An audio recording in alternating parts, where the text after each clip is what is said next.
안녕하십니까.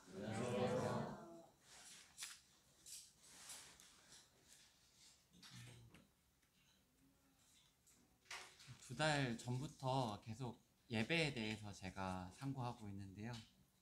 오늘도 이어서 예배에 관련된 내용을 함께 살펴보고자 합니다. 지난 시간에는 예배에 있어서 중요한 순종에 관해서 함께 교제했습니다. 오늘은 요한복음 4장 말씀을 중심으로 그 배경을 살펴보면서 예배에 대한 교훈을 얻기를 원합니다. 요한복음 4장입니다. 요한복음 4장 1절부터 42절은 예수님께서 사마리아 지역으로 이제 가셔서 사마리아 여인을 만나서 복음을 전하시고 이를 통해서 사마리아인들이 예수님을 믿게 되는 이야기를 다루고 있습니다.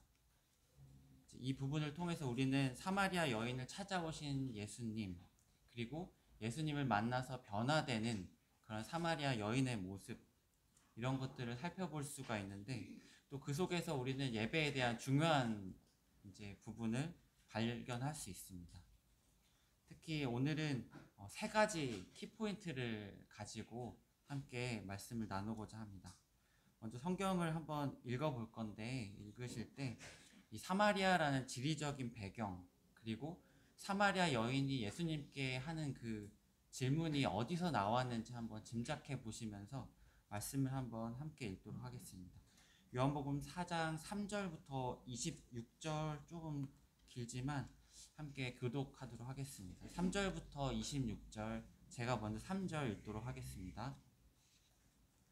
유대를 떠나 다시 갈릴리로 가실새 사마리아를 통과해야 하느니라. 사마리아에 있는 수가라 하는 동네에 이르시니 야곱이 그 아들 요셉에게 준 땅이 가깝고 거기 또 야곱의 물이 있더라. 예수께서 길 가시다가 피곤하여 물문에 들어가 앉으시니 때가 6시쯤이었더라.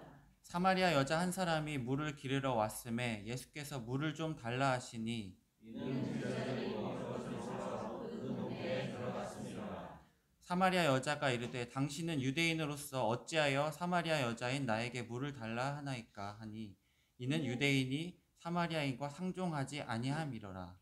예수께서 대답하여 이르시되 내가 만일 하나님의 선물과 또 내게 물을 좀 달라 하느니가 누구인 줄 알았더라면 내가 그에게 구하였을 것이요 그가 생수를 내게 주었으리라. 여자가 이르되 주여 물을 기를 그릇도 없고 이 우물은 깊은데 어디서 당신이 그 생수를 얻겠사옵나이까. 우리 조상 다윗이 이 우물을 이르게 주셨고 또 여기서 자기와 자기 아들들과 짐승이 많았는데 당신이 야곱보다 더 크니까. 예수께서 대답하여 이르시되 이 물을 마시는 자마다 다시 목마르려니와 내가 주는 물을 마시는 자는 영원히 목마르지 아니하니 내가 주는 물은 그 속에서 영생하도록 솟아나는 샘물이 되리라. 여자가 이르되 주여 그런 물을 내게 주사 목마르지도 않고 또 여기 물 기르러 오지도 않게 하옵소서. 이르시되 가서 네 남편을 불러오라. 여자가 대답하여 이르되 나는 남편이 없나이다. 예수께서 이르시되 네가 남편이 없다 하는 말이 옳도다. 너에게 남편 5이 있었고 지금 있는 자도 내 남편이 아니니 네 말이 참되도다. 여자가 이르되 주여 내가 보니 선지자로소이다. 우리 조상들은 전상에서 예배하였는데 당신들의 말은 예배할 곳이 예루살렘에 있다 하더이다. 예수께서 이르시되 여자여 내 말을 믿으라. 이 산에서도 말고 예루살렘에서도 말고 너희가 아버지께 예배할 때가 이르리라. 너희는 알지 못하는 것을 예배하고 우리는 아는 것을 예배하니 이는 구원이 유대인에게서 나니라. 아버지께 참되게 예배하는 자들은 영과 진리로 예배할 때가 오나니 곧 이때라. 아버지께서는 자기에게 이렇게 예배하는 자들을 찾으시느니라. 하나님은 영이시니 예배하는 자가 영과 진리로 예배할지니라. 여자가 이르되 메시아 곧 그리스도라 하느니가 오실 줄을 내가 아노니 그가 오시면 모든 것을 우리에게 알려주시리이다. 예수께서 이르시되 내가 말하는 내가 그라 하시니라. 네, 감사합니다. 예수님께서 이제 공생애를 시작하시고 제자들과 함께 복음을 전하시자 사람들이 세례 요한보다 예수님을 더 따르기 시작했습니다. 세례 요한보다 예수님의 제자들이 더 많은 사람들에게 침례를 주고 사람들이 그 침례를 받고 있다는 소식을 이제 바리새인들이 들었던 것 같아요. 그 이야기를 예수님이 또 들으시고 이제 바리새인들과의 갈등을 피하기 위해서 이제 예루살렘 쪽에서 유대 지방에서 북쪽에 있는 갈릴리로 가시기로 결심하십니다. 3절 유대를 떠나 다시 갈릴리로 가실새 사마리아를 통과하여야 하겠는지라. 그 당시 이제 제가 지도를 준비하지는 못했는데 이제 저 뒤에도 나와 있거든요. 지도를 보시면 그 이스라엘 지역이 남쪽에는 유대, 그다음에 중간에는 사마리아, 제일 북쪽에는 갈릴리, 크게 이렇게 세 지역으로 나눌 수가 있습니다. 그런데 이제 남쪽에는 유대에서 북쪽에는 갈릴리로 그냥 가시면 되는데 말씀해 보니까 사마리아를 통과하여야 하겠는지라 이렇게 결심하시는 장면이 나와요. 왜 이런 말이 이제 굳이 나왔을까? 그냥 가시면 되는데 그 이유는 이제 수가성의 야곱의 우물에서 만난 이 사마리아 여인의 말을 통해서 알 수가 있습니다. 예수님은 사마리아 여인에게 물을 좀 달라고 하셨어요. 그러자 여인이 이렇게 대답합니다. 9절 보시면 사마리아 여자가 이르되 당신은 유대인으로서 어찌하여 사마리아 여자인 나에게 물을 달라 하나이까 하니 이는 유대인이 사마리아인과 상종하지 아니함이러라. 당시 유대인들은 사마리아인들과는 상종을 하지 않았다고 합니다. 왜 그랬을까? 그들은 사마리아인들을 만나거나 이제 함께 있거나 사마리아인들이 접촉하는 모든 그런 것들을 다 이제 천대했습니다. 부정한 것으로 여겼습니다. 때문에 이제 남쪽에서 북쪽 갈릴리로 갈 때는 그냥 가면 3일이면 갈 수 있는 거리를 요단강 동쪽으로 이렇게 삥 둘러서 그 2배, 6일을 걸려서 이제 갔다고 합니다. 왜 이렇게까지 유대인들이 사마리아인들을 싫어했을까? 그 이유는 좀 역사적인 배경이 있는데 제가 역사에 좀 약하기는 하지만 한번 설명을 해보도록 하겠습니다. 이제 예수님 오시기 전에 BC 한 930년 경에 이제 솔로몬의 정치가 이제 끝나고 이제 이스라엘 왕국은 북이스라엘과 남유다로 이제 분열되게 되죠. 이때 북쪽에 있는 북이스라엘의 수도가 바로 사마리아 성입니다. 그 주변이 이제 사마리아 지역인데요. 이 이제 북이스라엘의 조상이 사마리아인들의 조상이 바로 북이스라엘 사람들입니다. 이 북이스라엘은 기원전 722년에 호세아 왕을 마지막으로 이제 강대국인 아수르에 의해서 멸망하게 됩니다. 이때 아수르라는 이 제국이 그 지역을 점령하면서 한 가지 정책을 사용하는데 그게 바로 강력한 혼혈 정책이었습니다. 점령한 그 사마리아 성에 있는 이스라엘 사람들, 북이스라엘 사람들을 포로로 아수르로 데려가고 이제 아수르에 있는 본토 사람들을 북이스라엘로 이주시켜서 그들의 민족이 혼합되게끔 그들의 민족 정체성을 잃게 만드는 그런 정책을 사용하게 됩니다. 때문에 사마리아 지역 사람들은 순수 혈통을 잃어버리게 되었고요. 그뿐만 아니라 그들의 신앙 또한 이방 신앙과 혼합된 그런 신앙이 되어버리고 말았습니다. 이후에 이제 남유다 왕국도 기원전 586년에 바벨론에 의해서 멸망하게 되는데요. 이제 바벨론은 아수르와는 다른 정책을 사용합니다.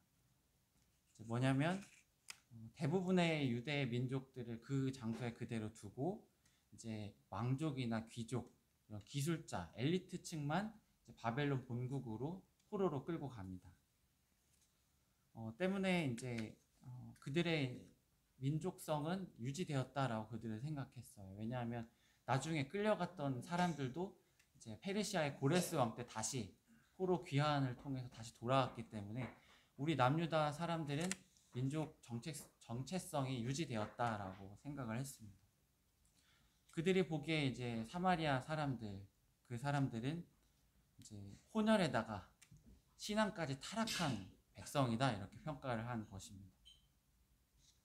이제 이후에 시간이 좀 흘러서 에스라 4장에 보면 성전을 재건할 때가 오는데 이제 사마리아인들은 우리도 좀 함께 재건에 동참하고 싶다라고 얘기를 했지만 유대인들은 너희는 이것과 상관이 없다 이렇게 대답을 하죠. 거절하게 됩니다. 그러자 이제 사마리아 사람들은 오히려 이제 반감이 생겨서 성전 재건을 방해하게 됩니다. 이렇게 갈등이 점점점 심화되게 되는데 한 가지 더 추가로 사건이 하나 터지는데요. 성경이 직접적으로 언급되지는 않았지만 이 사마리아 사람들은 자기들도 예배를 드리고 싶은 마음에 이제 별도의 성전을 새로 만듭니다. 사마리아 지역의 그리심산이라는 곳에 사마리아 성전을 새로 만들게 되는데 이제 유대인 왕조가 들어서게 되면서 또 그 사마리아 성전을 파괴시켜 버립니다. 갈등이 거의 최고조에 달해 있어요. 이제 성전이 파괴되니까 사마리아 사람들은 새로 성전을 세울 수는 없고 그냥 그 성전 터인 그리심산에서 예배를 드렸습니다. 지금 이런 배경에 이제 예수님께서 사마리아 지역으로 찾아오셔서 그 여인을 만나 주신 것입니다. 예수님이 피곤하신 몸으로 야곱의 우물 곁에 앉아 계셨습니다. 그러자 사마리아 여인 한 사람이 물을 뜨러 왔는데요. 이때가 성경에는 6시라고 되어 있습니다.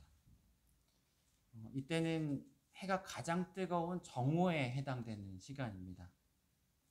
일반적으로 물을 뜨러 엄청 뜨거울 때 오지는 않죠. 선선한 저녁 때 물을 뜨러 오는데 이 여인은 아무도 오지 않는 해가 가장 뜨거운 이 정오 시간에 물을 뜨러 왔습니다. 이후 9절에서 알 수 있지만 이 여인은 부정한 생활을 하는 여인이었습니다. 때문에 사람들의 시선을 피해서 굳이 이제 뜨거운 시간에 물을 뜨러 온 것입니다. 유대인들은 사마리아인들과는 상종을 하지 않았는데 더구나 사마리아 남자보다도 여자는 더 부정한 것으로 여겼다라고 합니다. 특히 이 여인은 그 중에서도 이제 부정한 생활을 해왔던 사마리아인들 사이에서도 손가락질 당하는 그런 부정한 여인이었습니다. 그런데 그런 자신에게 예수님께서 이제 물을 좀 달라라고 유대인 남자가 말을 거는 겁니다.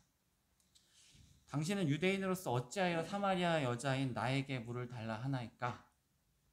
이 질문이 좀 이해가 되시죠? 이제 사마리아 여인이 예수님께 이렇게 묻자 예수님께서는 하나님의 선물, 복음에 대해서 예수 그리스도 자신으로부터 말미암는 영원한 생수에 대해서 말씀을 해주십니다. 13절 예수께서 대답하여 이르시되 이 물을 마시는 자마다 다시 목마르려니와 내가 주는 물을 마시는 자는 영원히 목마르지 아니하리니 내가 주는 물은 그 속에서 영생하도록 솟아나는 샘물이 되리라.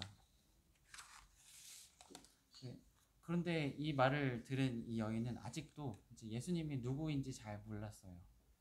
또 예수님께서 하시는 말씀도 잘 이해하지 못했습니다. 진짜 물을 생각했던 것 같아요. 정말 그런 물이 있으면 제게 좀 주시고 목마르지도 않고 이렇게 힘들게 이 뜨거운 시간에 물을 뜨러 오지도 않게 해주세요. 이렇게 예수님께 말을 합니다. 그러자 예수님께서는 이 사마리아 여인에게 이제 자신에 대해서 조금씩 드러내기 시작합니다. 남편을 불러오라. 여자가 대답하여 이르되 나는 남편이 없나이다. 너에게 남편이 없다 하는 말이 옳도다. 너에게 남편 5이 있었고 지금 있는 자도 내 남편이 아니니 내 말이 참되도다. 사마리아 여인의 부정하고 망가진 이런 삶을 예수님께서는 이미 아시고 담담하게 말씀을 하십니다. 그러자 예수님을 향한 여인의 시선이 조금씩 바뀌죠. 19절 여자가 이르되 주여 내가 보니 선지자로소이다. 아니 말하지 않았는데도 내 과거를 이분이 다 아시네. 평범한 유대인이 아니구나. 이분은 선지자시구나 이렇게 생각을 했습니다. 그래서 이 여인은 평소 자신이 갖고 있던 그런 궁금한 점, 문제점들을 이 선지자 앞에 이제 해결하기를 원해서 말을 합니다. 그것은 바로 예배의 장소에 대한 부분입니다. 첫 번째 우리가 살펴볼 키워드는 예배의 장소입니다. 입니다. 20절 우리 조상들은 이 산에서 예배하였는데 당신들의 말은 예배할 곳이 예루살렘에 있다 하더이다. 이 당시 유대인들은 예루살렘의 모리아 산에 있는 그 예루살렘 성전에서 예배를 드렸습니다. 그리고 사마리아인들은 아까 말씀드렸지만 사마리아 성전은 파괴되었지만 그 터가 있는 그리심 산에서 예배를 드렸습니다. 20절에 우리 조상들은 이 산에서 예배하였는데 해서 이 산은 그리심 산을 말하고 있습니다. 이 예배 장소는 매우 중요한 문제입니다. 왜냐하면 신명기 12장 5절에 보면 오직 너희 하나님 여호와께서 자기의 이름을 두시려고 너희 모든 지파 중에서 택하신 곳, 그 계실 곳으로 찾아가서 이렇게 말씀을 하시는데 너희 모든 지파 중에서 택하실 곳, 그 계실 곳, 그 장소가 바로 어디인가? 이 문제는 그 이스라엘 민족들에 있어서 엄청나게 중요한 문제였던 것입니다. 유대인들은 그 장소가 바로 예루살렘 성전이다 이렇게 주장했고 아니다. 사마리아인들은 그 장소는 바로 이 그리심산이다 이렇게 주장을 했습니다. 어디가 맞을까요? 어디서 예배를 드려야 합니까? 이제 사마리아 여인이 예수님께 질문을 합니다. 예수님께서 거기에 대한 답을 주십니다. 21절, 22절 함께 한 번 더 읽어볼까요? 시작. 예수께서 이르시되 여자여 내 말을 믿으라. 이 산에서도 말고 예루살렘에서도 말고 너희가 아버지께 예배할 때가 이르리라. 너희는 알지 못하는 것을 예배하고 우리는 아는 것을 예배하노니 이는 구원이 유대인에게서 남이라. 예수님께서 말씀하셨습니다. 너희는 알지 못하는 것을 예배하고 있다. 예수님은 사마리아 사람들이 이 그리심 산에서 드리는 예배가 잘못되었다라고 말씀하신 것입니다. 이 유대인들이 주장하는 이 예루살렘 성전은요, 하나님께서 솔로몬을 통해서 이 성전을 짓게 하시고 솔로몬은 이 예루살렘의 모리아 산에 그 성전을 짓습니다. 그리고 열왕기상 9장에 보면 나는 내가 건축한 이 성전을 거룩하게 구별하여 내 이름을 영원히 그곳에 두며 내 눈길과 내 마음이 항상 거기 있으리니 라고 하나님께서 직접 말씀을 하시면서 그 예루살렘 성전을 인정하셨습니다. 사마리아인들도 성경을 보면 그거를 이제 알 수 있을 텐데 그들은 이제 모세오경 이외에 다른 성경은 성경이 아니다라고 주장하고 인정하지 않았습니다.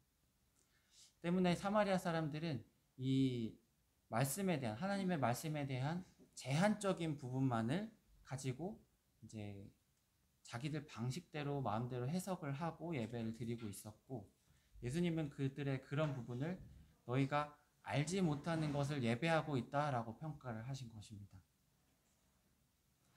우리는 아는 것을 예배하노니 우리 유대인은 아는 것을 예배하노니 이는 구원이 유대인에게서 남이니라. 유대인들에게는 하나님께서 더 많은 계시를 주셨습니다. 뿐만 아니라 그것보다도 더 중요한 게 있다면 바로 메시아 예수 그리스도께서 그 유대인 가운데서 나셨다라는 것입니다. 그런데 자세히 22절을 보시면 예수님께서는 이 산에서도 말고 예루살렘에서도 말고라고 말씀하시죠. 하나님께서는 예루살렘 성전을 인정하셨는데 예수님은 예루살렘에서도 아니다라고 말씀을 하십니다. 이 산도 아니고 예루살렘도 아니고 아버지께 예배할 때가 이르리니 결국 예수님께서 말씀하시는 것은 이것도 저것도 아니다. 이제 아버지께 예배할 때가 이를 것이다. 그때는 예배가 어느 특정 장소에 국한되는 것이 아니다. 예수님께서는 이렇게 말씀하셨습니다. 이때, 그때가 누구를 통해서 이르죠? 네, 예수 그리스도. 예수님의 그 십자가의 사역을 통해서. 찾지는 않겠습니다. 이제 히브리서 9장 11절 12절 보시면 그리스도께서 장래의 좋은 일의 대제사장으로 오사 손으로 짓지 아니한 곧 이 창조에 속하지 아니한 더 크고 온전한 장막으로 말미암아 염소와 송아지의 피로 아니하고 오직 자기 피로 영원한 속죄를 이루사 단번에 성소에 들어가셨느니라. 이 창조에 속하지 아니한 새로운 온전한 장막이 되시는 바로 그 예수 그리스도. 그리고 히브리서 10장 19절 22절 그러므로 형제들아 우리가 예수의 피를 힘입어 성소에 들어갈 담력을 얻었나니 그 길은 우리를 위하여 휘장 가운데로 열어놓으신 새롭고 산 길이요 휘장은 곧 저의 육체니라. 휘장 가운데로 열어놓으신 새롭고 산 길, 예수 그리스도, 바로 그분을 통한 길이죠. 우리 본문 좀 요한복음 4장에서 좀 앞으로 가시면 요한복음 12장 19절에서 예수님이 이렇게 말씀하십니다. 6월절에 예루살렘 성전에서 예수께서 대답하여 이르시되 너희가 이 성전을 헐라 내가 사흘 동안에 일으키리라. 유대인들이 이르되 이 성전은 46년 동안에 지었거늘 네가 3일 동안에 일으키겠느냐 하더라. 그러한 예수께서는 성전된 자기 육체를 가리켜 말씀하신 것이니라. 이제 예수 그리스도께서 온전한 장막, 새롭고 산 길, 성전이 되어주셨습니다. 우리가 예배를 드릴 때 특정한 장소가 중요할까요? 전혀 그렇지 않습니다. 이 교회라는 이름의 이 건물, 예배당이라는 장소, 웅장하고 거룩해 보이는 의리의리한 그런 성당과 같은 그런 건물, 그런 것들이 중요한 것이 아니라 예수 그리스도, 바로 그분을 통해서 예배드리는 것이 우리에게는 중요한 것입니다. 구약의 모든 상징과 그림자, 그런 것들은 예수님께서 이 땅에 오셨을 때 다 그분께서 성취하셨습니다. 이제 더 이상 우리는 그림자가 아니라 새롭고 산 길, 예수 그리스도를 통해서 예배를 드릴 수 있는 것입니다. 이제 예배의 자리는 특정 장소나 건축물에 있는 것이 아니라 누구의 이름으로 모이는가에 달려 있습니다. 그리스도인들이 예수님의 이름으로 모이는 곳이라면 그곳이 어디든 우리는 예배 드릴 수 있습니다. 두세 사람이 내 이름으로 모인 곳에는 나도 그들 중에 있느니라. 이제 하나님께서 계실 그곳은 하나님이 정하신 곳, 어떠한 장소, 건물이 아니라 바로 예수 그리스도로 말미암는 그 길, 그것인 것입니다. 다시 요한복음 4장으로 돌아가 보겠습니다. 4장 23절입니다. 아버지께 참되게 예배하는 자들은 영과 진리로 예배할 때가 오나니 곧 이때라. 아버지께서는 자기에게 이렇게 예배하는 자들을 찾으시느니라. 하나님은 영이시니 예배하는 자가 영과 진리로 예배할지니라. 영과 진리로 예배할지니라. 이 부분은 지난달에 함께 교제를 나눴습니다. 성령에 의해서 감동되고 이끌리는 하나님과의 그 영적인 교제, 친밀한 사귐 가운데 드려지는 예배. 두 번째 키워드는 바로 이 예배의 자세입니다. 영으로, 성령님을 통해서 하나님과 사귐 가운데서, 진리로 그분으로부터 배우고, 사마리아인들은 성경을 제한적인 부분만 인정했죠. 그들은 무지 가운데서 알지 못하는 것을 예배했지만 참 예배는 진리 가운데서, 말씀을 온전하게 분별한 가운데서 드려지는 것입니다. 그리고 그분의 명령에 순종한 가운데서 우리는 예배를 드려야 하고, 그런 예배를 하나님께서는 원하십니다. 또 이 부분에서 빼놓지 말아야 할 중요한 부분이 있다면 그것은 우리가 예배를 드려야 할 대상이 누구인가입니다. 세 번째 키워드는 바로 예배의 대상입니다. 아버지께 참되게 예배하는 자들은 아버지께, 아버지 하나님께. 예배의 대상이 누구죠? 아버지 하나님. 그런데 이 부분을 가지고 두 가지의 의견이 있습니다. 예배는 아버지 하나님께 드려야 한다. 아니다, 예배는 예수 그리스도께 드려야 한다. 어느 것이 맞죠? 둘 다 맞는 것 같기도 한데 뭔가 좀 헷갈리실 수도 있을 것 같아요. 모두가 짐작을 하시겠지만 우리는 아버지 하나님께 예배를 드려야 하고 또 예수 그리스도 그분께도 예배를 드려야 합니다. 예수 그리스도께서는 아버지 하나님과 동등하신 분이다라고 성경에는 나와 있죠. 이는 하나님의 영광의 광채시요 그 본체의 형상이니라 히브리서 저자는 이렇게 말을 했고요. 그는 근본 하나님의 본체시나 하나님과 동등됨을 취할 것으로 여기지 아니하시고, 빌립보서 저자는 이렇게 말을 했습니다. 또 우리가 살펴보고 있는 요한복음 4장에서 한 장 더 넘기시면 요한복음 5장 23절이 나오는데요. 이는 모든 사람으로 아버지를 공경하는 것 같이 아들을 공경하게 하려 하심이라. 아들을 공경하지 아니하는 자는 그를 보내신 아버지도 공경하지 아니하느니라. 하나님께서는 우리가 하나님을 공경하는 것 같이 아들 예수 그리스도도 공경할 것을 말씀을 통해서 분명하게 말씀해주고 계십니다.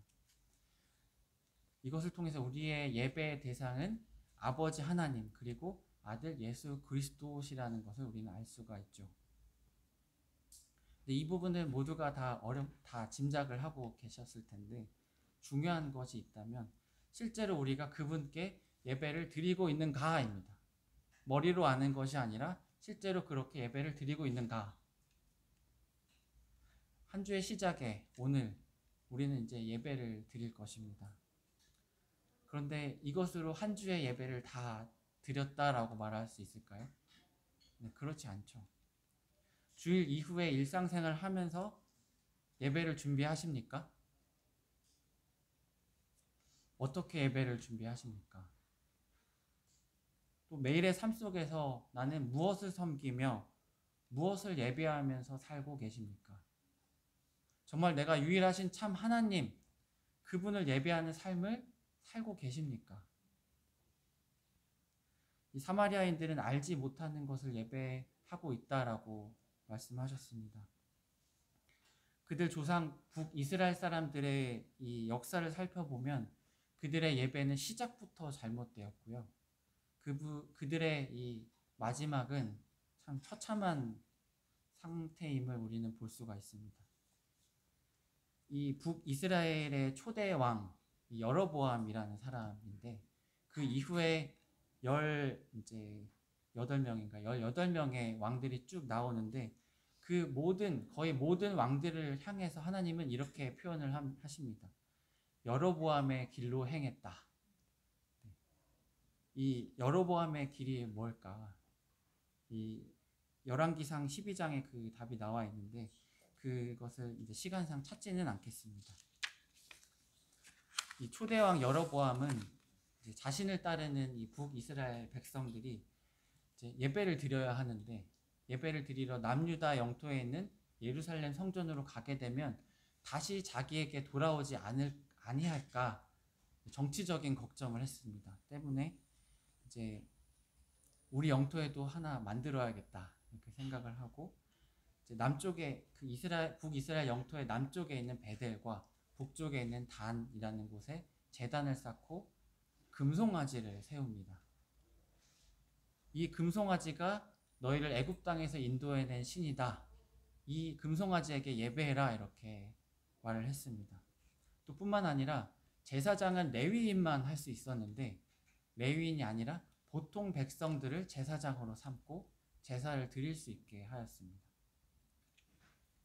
우상 숭배로 시작해서 참 하나님을 예배하는 법을 백성들에게 가르칠 그 제사장조차도 아무런 지식이 없는 무지한 보통 백성들이 이제 감당을 하다 보니까 그들은 정말 알지 못하는 것을 예배를 하게 된 것입니다. 그리고 북이스라엘 사람들의 멸망을 살펴보면요, 이 부분은 함께 찾아보도록 하겠습니다. 열왕기 하 17장 33절입니다.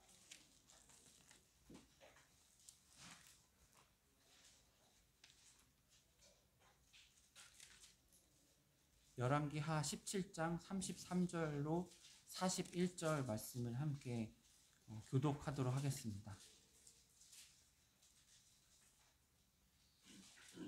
17장 33절부터 41절입니다. 제가 먼저 33절 읽도록 하겠습니다. 이와 같이 그들이 여호와도 경외하고 또한 어디서부터 옮겨왔든지 그 민족의 풍속대로 자기의 신들도 섬겼더라.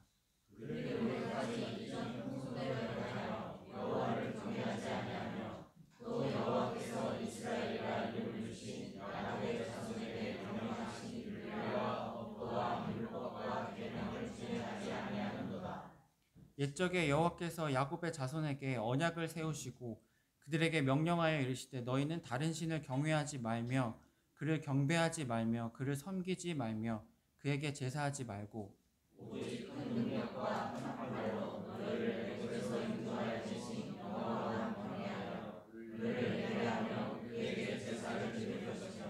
또 여호와가 너희를 위하여 기록한 율례와 법도와 율법과 계명을 지켜 영원히 행하고 다른 신들을 경외하지 말며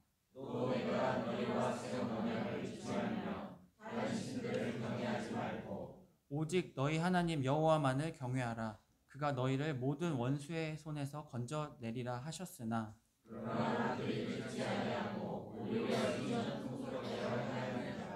41절 함께 읽겠습니다. 시작.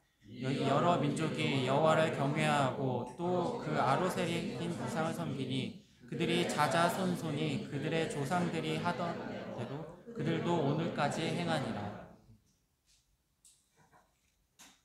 앞서 사마리아인들과 유대인들의 갈등에 대해서 그 역사를 말씀해 드렸는데요. 북이스라엘을 멸망시킨 아수르라는 이 제국은 이제 강력한 혼혈 정책을 썼다고 말씀드렸습니다. 지금 사마리아인들은 단일 민족이 아니라 여러 민족이 되어 버렸습니다. 그들은 여호와도 경외했지만 그들이 이전에 섬겼던 자신들의 풍속대로 자기들의 그 신들도 섬겼습니다. 33절에 이와 같이 그들이 여호와도 경외하고 그들은 여호와도 경외했다라고 생각을 했습니다. 하지만 34절에 하나님께서는 그것을 여호와를 경외하지 않았다라고 평가하셨습니다. 39절 오직 너희 하나님 여호와만을 경외하라. 그가 너희를 모든 원수의 손에서 건져내리라 하셨으나 그러나 그들이 듣지 아니하고 오히려 이전 풍속대로 행하였느니라. 이 여러 민족이 여호와를 경외하고 또 그 아로새긴 우상을 섬기니 그들이 자자손손이 그들의 조상들이 행하던 대로 그들도 오늘까지 행하니라. 하나님께서는 이스라엘 백성들을 하여금 하나님 여호와만을 경외하라 이렇게 말씀하셨지만 그들은 여호와도 경외하고 우상도 섬겼습니다. 우리는 어떤 삶을 살고 계십니까? 정말 여호와만을 경외하는 여호와만을 예배하는 삶을 살고 계십니까? 아니면 여호와도 경외하는 삶을 살고 계십니까? 저는 이 부분을 읽으면서 참 내가 이 사람들이랑 똑같은데 이런 생각을 했습니다. 여호와도 경외하면서 내가 좋아하는 다른 우상들, 꼭 어떤 다른 종교를 말하는 것이 아니죠. 재물이나 아니면 나 자신, 아니면 나의 일, 나의 쾌락, 아니면 내가 좋아하는 어떤 사람, 그런 우상들을 하나님과 겸하여 경외하고 섬기는 것이 아닌가. 그런 삶을 하나님께서 보시면 뭐라고 평가하시겠습니까? 하나님, 저는 하나님을 경외하는 삶을 살았습니다. 우리가 이렇게 말을 하겠지만 하나님께서는 아니다. 너희는 나를 경외하지 않았다라고 평가하실 것입니다. 잠깐 짧은 이야기를 들려드리겠습니다. 어느 주일날 이제 주일학교를 하는데요. 주일학교 한 선생님이 아이들에게 부자와 거지 나사로 이야기를 해주었습니다. 다들 잘 아실 텐데 그 이야기를 다 마치고 난 뒤에 선생님이 이제 주일학교 아이들에게 이렇게 물었습니다. 자, 여러분은 부자가 되고 싶어요? 아니면 거지 나사로가 되고 싶어요? 네. 그러자 한 아이가 이제 이렇게 대답했다고 합니다. 선생님, 저는요 이제 부자로 살다가 죽을 때는 거지 나사로가 되고 싶어요. 이 어린아이와 같은 생각들을 모두가 다 해봤고 많은 그리스도인들이 이런 생각을 하고 있습니다. 참 세상도 사랑하고 싶고 하나님도 사랑하고 싶고, 그런데 성경은 분명하게 이 두 가지를 같이 할 수 없다라고 말씀하고 계십니다. 우리가 잘 아는 말씀이죠. 한 사람이 두 주인을 섬기지 못할 것이니 혹 이를 미워하고 저를 사랑하거나 혹 이를 중히 여기고 저를 경히 여김이라. 너희가 하나님과 재물을 경마하여 섬기지 못하리라. 세상을 사랑하는 사람은 하나님을 미워하게 되어 있습니다. 하나님을 사랑하는 사람은 세상을 미워하게 되어 있습니다. 둘 다 섬기는 것은 사실 불가능한 것입니다. 이것도 경외하고 저것도 경외하고, 다시 말해서 하나님도 예배하고 세상의 어떤 것을 가치를 두고 하나님보다 더 우선시 여기는 그러한 삶을 살 수는 없는 것입니다. 여호수아 말씀 한 구절을 읽고 오늘 말씀을 마칠까 합니다. 여호수아 24장 14절입니다.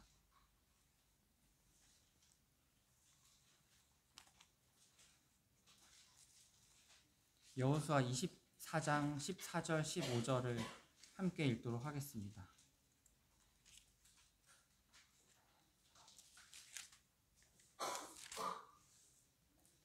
14절 15절 시작. 그러므로 이제는 여호와를 경외하며 온전함과 진실함으로 그를 섬기라.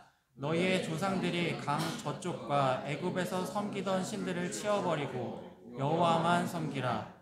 만일 여호와를 섬기는 것이 너희에게 좋지 않게 보이거든 너희 조상들이 강 저쪽에서 섬기던 신들이든지 또는 너희가 거주하는 땅에 있는 아모리 족속의 신들이든지 너희가 섬길 자를 오늘 택하라. 오직 나와 내 집은 여호와를 섬기겠노라. 네. 여러분들은 여호와도 경외하는 삶을 사시겠습니까? 아니면 여호와만 경외하는 삶을 사시겠습니까? 네. 참된 예배의 대상, 아버지 하나님 예수 그리스도, 그분은 바로 유일한 예배의 대상입니다. 우리가 이것을 잊지 말고 우리의 정말 그 삶이 유일하게 오직 여호와만 예배하는 삶이 되기를 바랍니다. 네, 기도드리고 말씀을 마치도록 하겠습니다.